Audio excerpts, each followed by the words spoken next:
Welcome back, everyone, and I'm here again with SBR contributor Jordan Sharp. Today we're looking at how those odds have been acting up for the game between the San Francisco 49ers and the Seattle Seahawks. How you doing today, Jordan?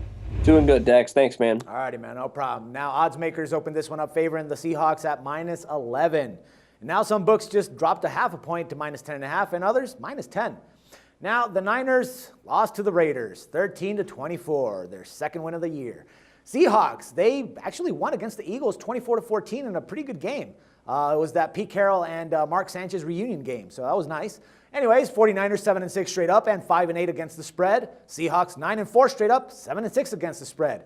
I think that bookies are giving us a clear signal here that what we should expect. You know, kind of sounds like they're expecting the Seahawks just to blow the Niners out of the water, especially with the way that Kaepernick and Harbaugh, you know, have been doing things lately. And with Frank Gore not being able to get the run game going, you know, it just kind of looks to me like they really don't have any shot at doing anything at all, especially in this game. What do you think, man? Yeah, these two teams definitely trending in opposite directions right now, to say the least.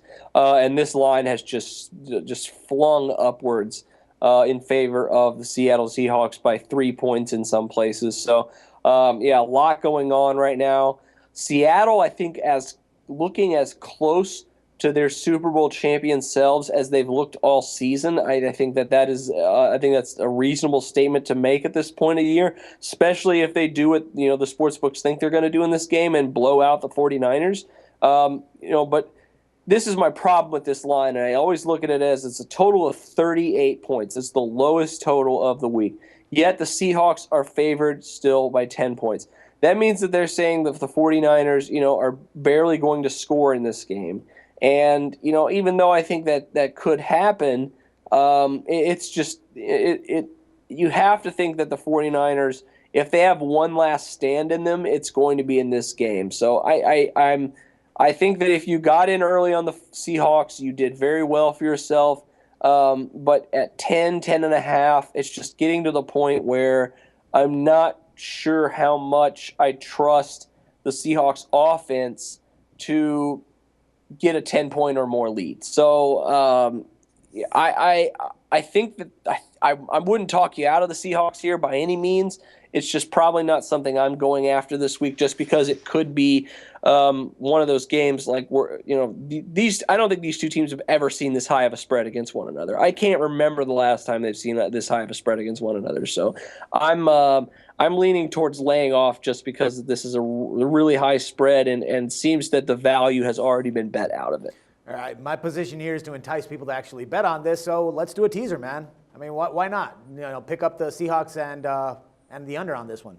Yeah, I think that's probably a good way to go in this one if you can tease it down to 4 or 3 and tease up the total of 44-45. That's not a bad wager. I like the way you're going with this one because, just as they stand right now, probably not something I'm looking at.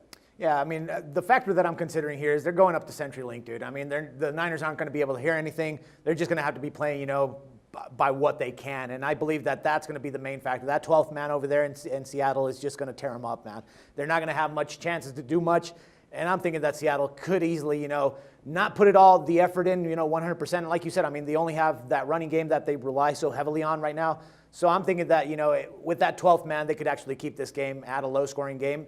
And, you know, we're not giving that many points up with a teaser in this case. So I think that we actually found something pretty good in this one, man. Yeah, I agree. I think the teaser's the way to go. All right, Jordan, thanks a lot, man. And let's do this again next week. All right, thanks, Dax. No problem. And for SBR Picks, this is Dax Floyd.